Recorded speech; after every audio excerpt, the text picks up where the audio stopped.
Hey, somebody needs to vacuum seal the fillets. You have? Excellent. Good morning, afternoon, or evening. You are listening to The Professional Noticer. Hello, everyone. I'm Andy Andrews. Hey, thank you for making me a part of your week. My purpose here today and with every show we do is to play the part of a best friend or a coach. I want to help you live the life of your wildest dreams by giving you access to the greatest mentors the world has to offer today. The Professional Noticer is sponsored this week by our friends at Tucker ATV. You know, the variety of stuff, power sport products at Tucker ATV just blow your mind. They got the Hustler turf equipment, the entire line of Echo power tools, not just the partial line they have at the big box stores, but everything. And of course, Tucker ATV carries every make and model of Polaris ATVs. They have the big Polaris side-by-sides, the even bigger Ranger Crews. They've got these things so high you couldn't put a deer up into the back of one. But you have to see the showroom, the taxidermy, the antique displays, and an indoor porch with a porch swing, comfortable chairs, television, and free coffee.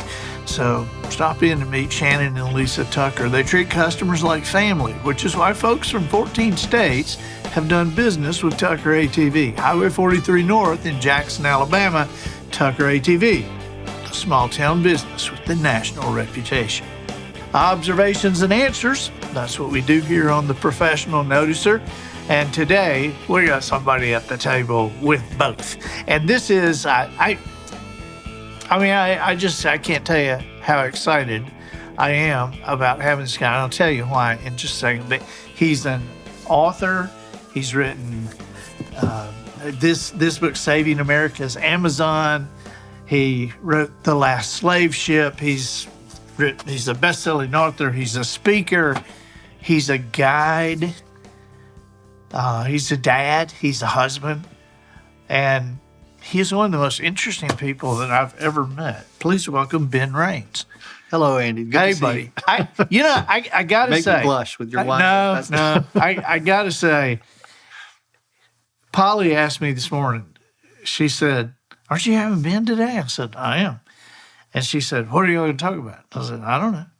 She said, "Don't you usually know before you do a podcast?" And I go, "Yeah, usually."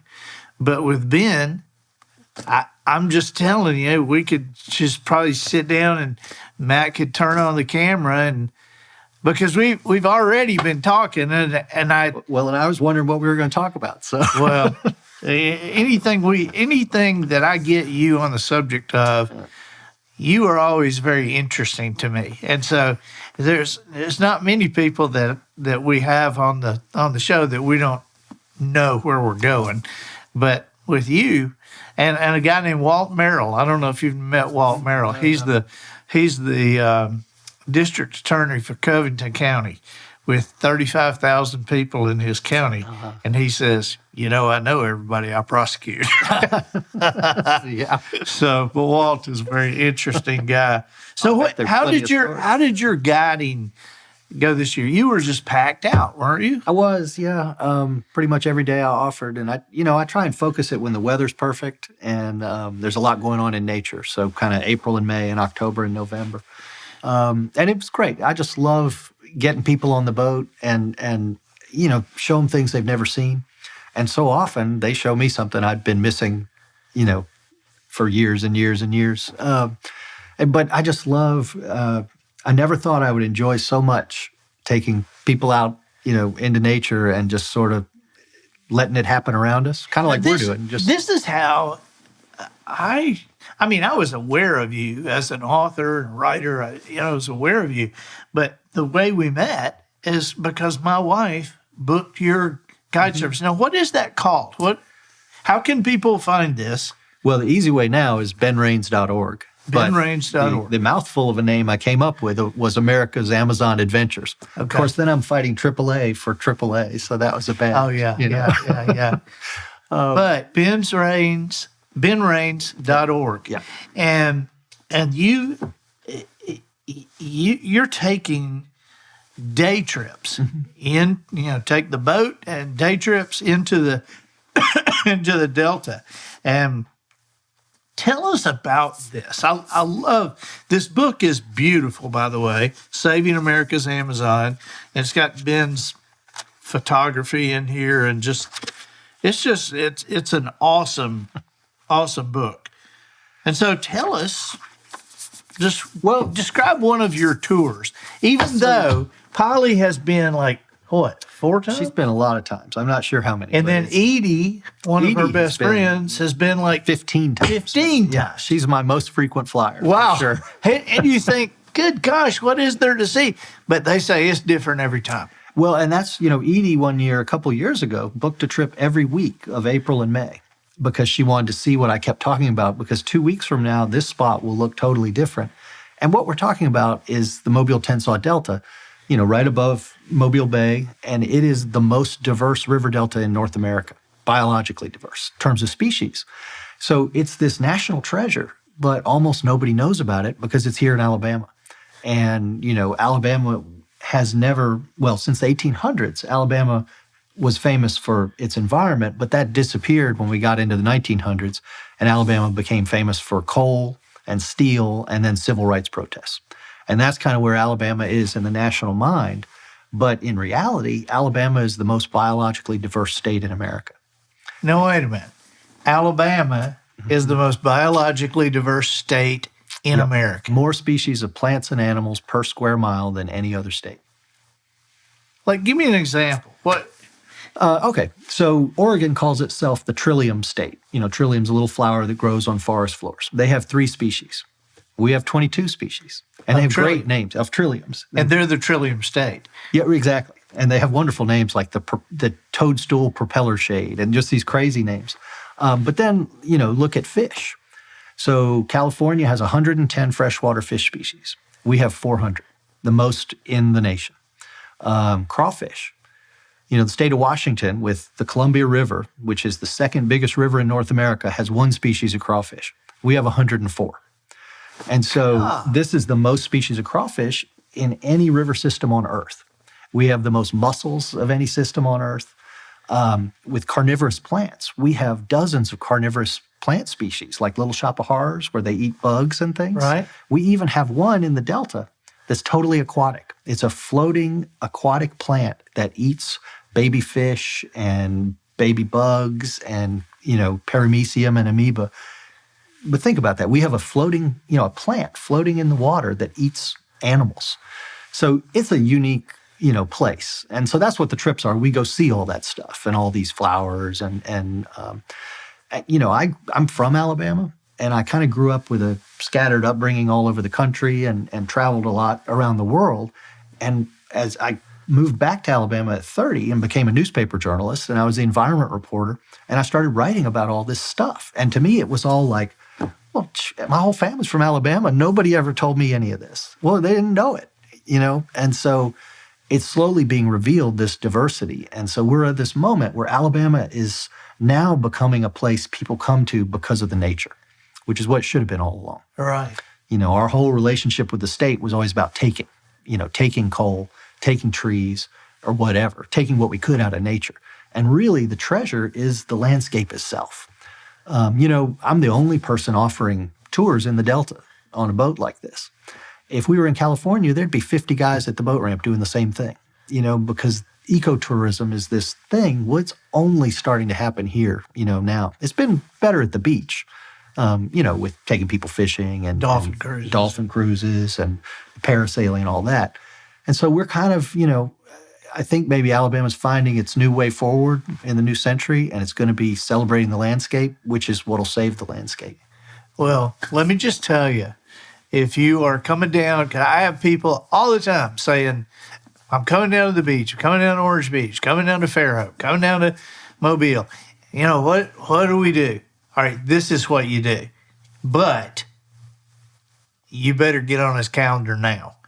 Okay, because, we're talking April, May, and September and October, and you better get on his calendar now. But it is filling up, which is great. Yeah, but you want to do this. This is awesome. So tell me, I've got some personal plant questions now. Yupon, which is kind of like, it's a holly. It's a holly, and it has those red berries. Right. But this is wild. It's like a paracantha is like a tame version, it seemed like, but those real red berries that are wild, and they grow down here a lot, is Yupon. Yeah. And I understand that Yupon has caffeine in it? It is the only plant in North America with significant caffeine. And it's in the leaves. And you can make a tea out of it. And the Indians drank it. And it was actually a currency with the Indians from the Gulf Coast. This is a Gulf Coast plant. But we have found it at Indian sites in St. Louis and out west, where Indians from down here were trading with Indians in other places. And they were trading them Yopon so they could make this, a drink with caffeine in it, which they use for ceremonial purposes. And they were coming back with, things like obsidian and flint, things that you don't have down here. Right. To make arrows and all that. But the idea that, 1,000 years ago, Indians from coastal Alabama were trading with Indians in St. Louis, it just really reshapes my understanding of, how this country worked before the Europeans arrived. There were trade routes and commerce and all that going on. Right. And, we always can only see the perspective that we've, read about or seen in movies or whatever. Sure. And there are no movies about what America was like before Europeans arrived. And it's kind of fascinating to try and get back to that Put world. that together. How many people there were and cities and all that stuff. Here in Mobile, the arrival of Europeans, the French showed up first. 2 years after they got here, 90% of the coastal Indians had died, and it was from disease. You wonder, well, how did 100 French settlers take over South Alabama? Well, it's because they brought yellow fever in. Everybody died. And everybody died. Yeah. It's one of those sobering sort of stories. But it does get back to that, what was here before we were. And here where we are, down here at the beach, the canals they found now that the Indians dug in, 1,500 years ago. Right. These 20-foot wide canals, they were building highways, because they didn't have, they were paddling. Yeah. But, I'd love these public works projects, 1,500 years ago. You think that's only in places like Egypt or Mexico, but it was happening here too. Yeah. There's no stone here. So we don't see the permanent structures like you do in those other places, but we have mounds all over, and it's kind of fascinating. That is very fascinating. So when you're on your tours, do you see some Indian stuff? Oh yeah, for sure. They're actually, depending on the water depth, how high the tide is, there's sites we can stop, jump out of the boat, and you can find a dozen pieces of pottery in 5 minutes. And these are things that are 1,000, 2,000 years old. The signs of the people before us are all around us, kind of like Planet of the Apes. Wow. Yeah. I remember that creepy ending to that first movie with the Statue of Liberty Exactly. half buried. Yeah. Oh, my God. We kind of have a similar thing out in Mobile Bay. There's a place called Arlington Point in the north end of the bay. And I was out there one day, and it was like Planet of the Apes. I'm in the boat, and I'm approaching this point. It's got riprap around it, but the riprap is beautiful. It's huge. It's the tops of giant columns with, ionic scroll work and stuff, huge pieces of granite. Well, it turns out it's the old courthouse from downtown Mobile from the 1800s. And they just tore it up and used it as riprap? And these huge fluted columns, this big around and stuff. Just, it's one of those like... That is wild. Yeah. What is the most unusual thing that you've seen on one of your tours? Well, actually, Edie was on this trip, I'm pretty sure. We were creeping around in the boat, and we saw another boat, and it was a husband and a wife fishing, and they were in a very small John boat. And all of a sudden, the man starts hollering, "There's a snake! There's a snake!" And he stands up, and he's an old guy, and he's stomping all around. And the wife in the back starts really hollering. And they're in the boat. They're in the boat. And the snake's in the boat. And the snake's in the boat. And so she's about to jump in the water, and she has a cast on. And so I say, "Hold on, I'm going to come get you." So we ease over and get her on the boat. And the husband's looking for the snake but can't find it. And she says, "I'm not getting back on that boat." And she turns to me and says, "Take me to my twin." And I said, "Your twin? what are you talking about? And she said, just go around the corner. My twin sister's over there. And we go around, and she was this short little plump woman, very cute, white ponytail in cutoffs and a T-shirt. And we go around the corner, and there is her identical twin. There's another one. These are 75-year-old women, and she's there with her husband. So we put her on the boat with her twin, and the husband's going, come back, honey. That was a funny day. Did they ever find the snake? No, they never did. And we saw him at the boat ramp, and she never got back on that boat. And the husband had just given up and was pulling the boat out of the water. Well, I'm not sure I'd have gotten back on the boat, not knowing where the dang snake was. Well, now the snake was bright green. And so as soon as he told me that, I said, oh, it's a rough green snake. It's not, it's not harmless. Gonna hurt you. But the wife was, she was sticking with her sister. She wasn't getting back on the boat. That is funny. That is funny. Have you started seeing any bears? I've never seen a bear in the Delta. I've seen some bear poop, and I've seen a lot of game camera pictures. But, I used to have a big houseboat up there, and my neighbors at the houseboat told me that they saw two bears the day before when I got up there walking Driving across your the... houseboat? Yeah. But they were just walking up the riverbank. Because I'm starting to hear about so much, so many bears in the Delta. Have you seen one? I haven't ever seen one. Now, I've seen bobcats. Yeah, I have too. And I think I saw a jaguarundi, which is... I have seen a jaguarundi. Where? At Howes Lake. No kidding. Yep. It was crossing, we were going to a place called West Tucker, and on a gravel road that's like right through the swamp, and that thing crossed, and it was probably 30 yards in front of us. I got a really good look at it. That's I got a good look at the one eye.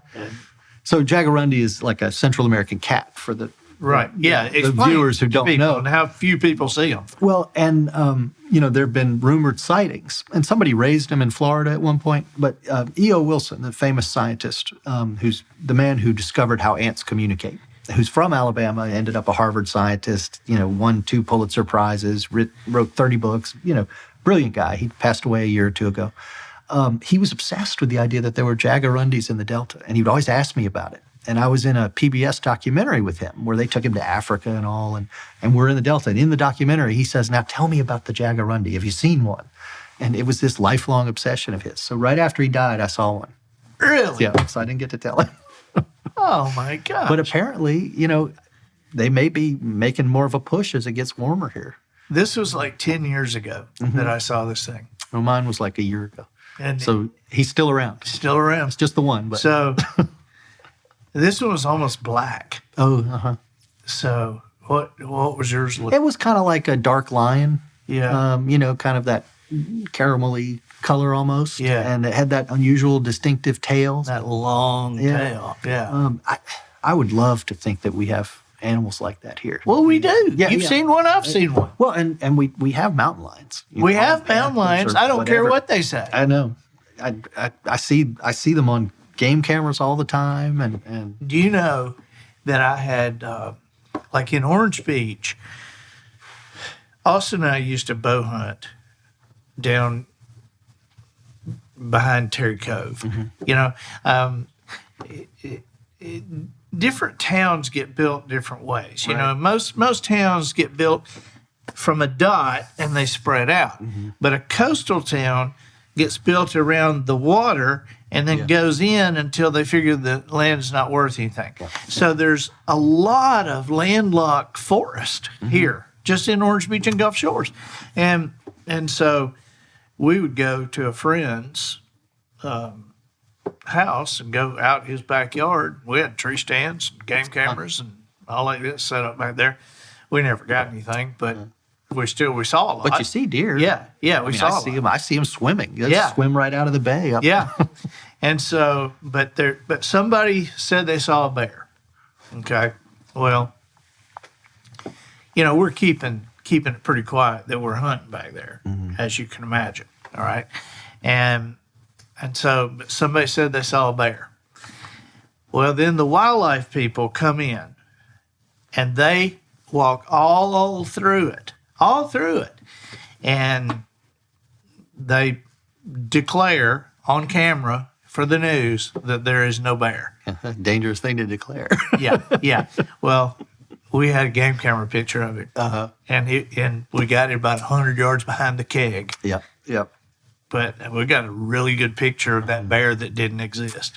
Well, years ago when I was at the newspaper, and there were a lot of bear stories going on. There was one in somebody's swimming pool or whatever, and there were 3 or 4 people who kept calling me with pictures of bears. I finally figured out what they were doing. They were putting out boxes of Krispy Kreme donuts right in front of their game cameras, and the bears couldn't resist. So if you want to find your bear, feed him some donuts. Feed him some donuts. But think about what we've just talked about. We're here, we're in an urban environment, and within 20 minutes of where we are right now, we could get attacked by a bear, possibly a mountain lion or a bobcat, an alligator. We got 5 kinds of poisonous snakes. And then if you get out in the Gulf, you got a picture of your son with a tiger shark right there. We got tiger sharks and makos and great whites and bull sharks. God, it sounds like we're Australia. Well, that's what I love about living in coastal Alabama. 20 minutes from your front door, you could get killed by all kinds of wild animals. Different ways. That's exciting. You got to wait for a snowbird to kill you. You can get killed. But that's the kind of woods I want to go out in, where that possibility is there, where it's still wild.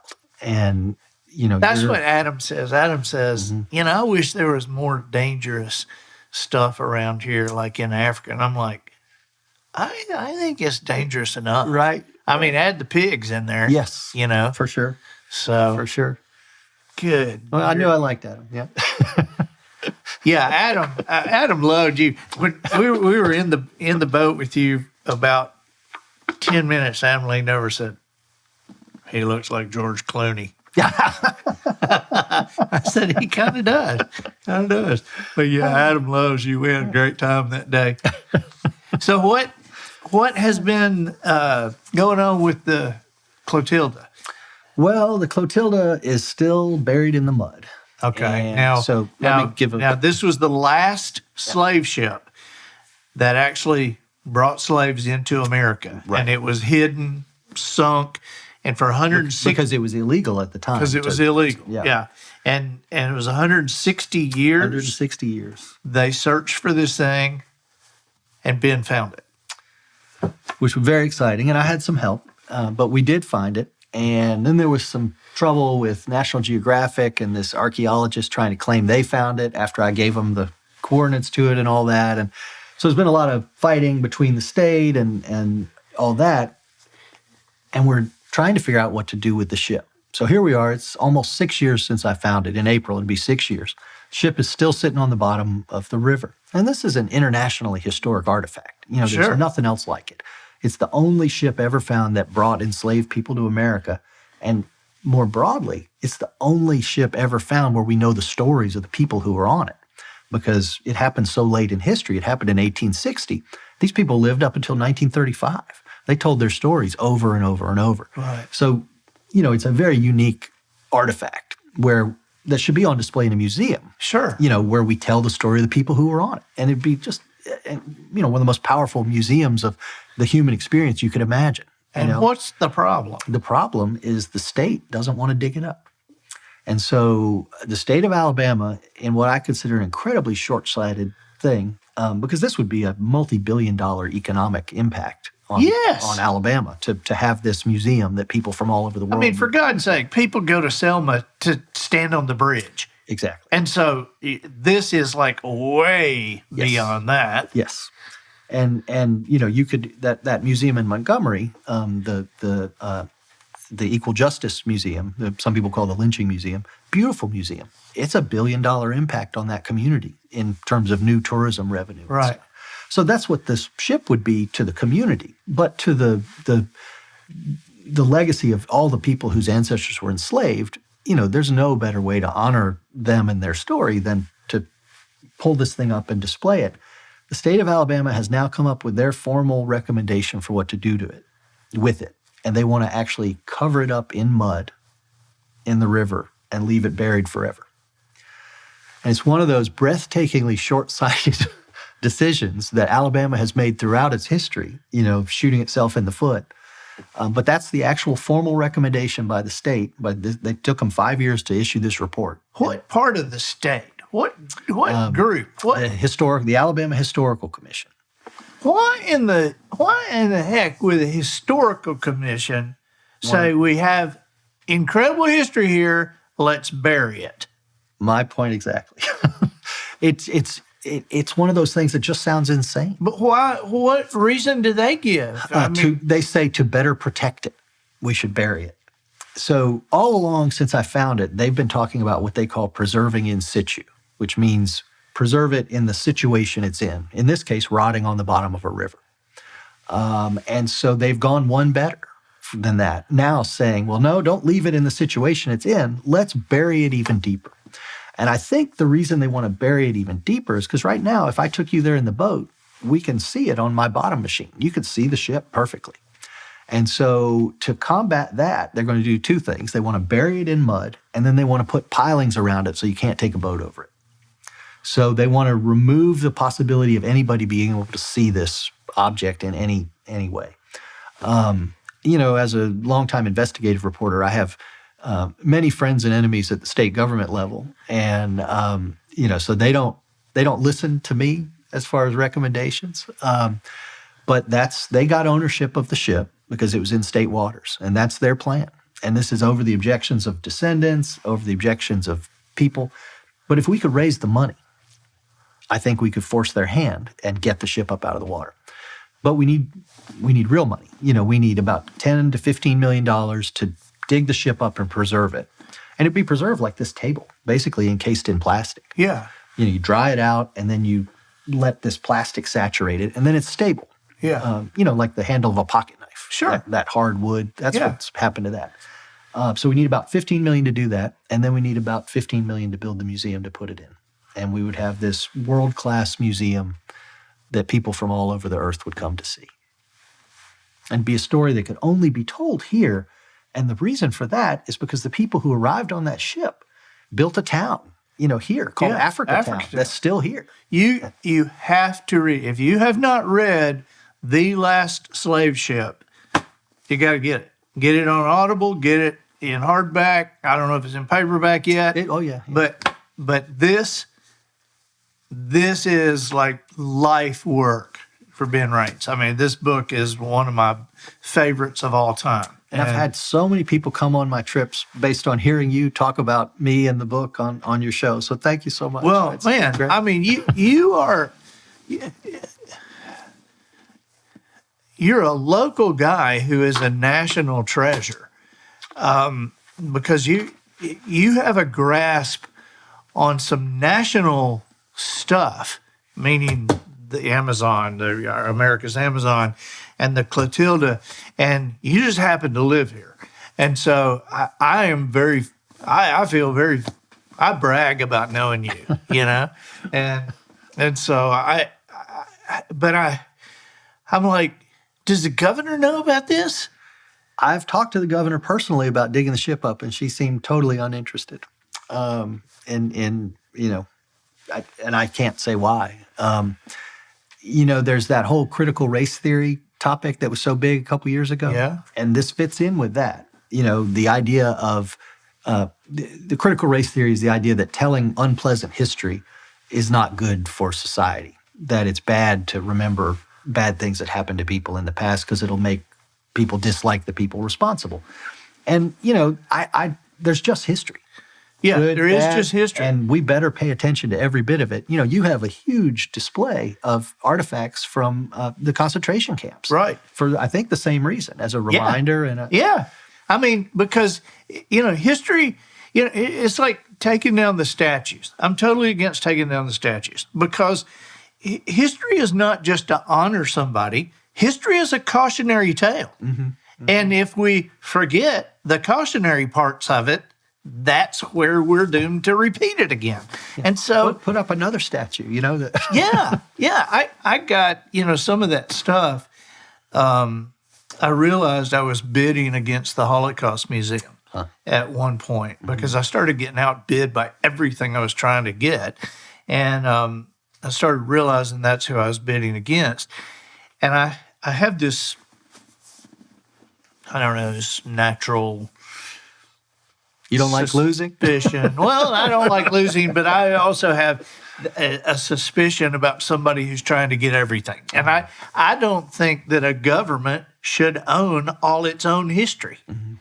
And so I really went out on a limb for one piece of that and got it, you know. And so, but I feel like this Clotilda thing, that's.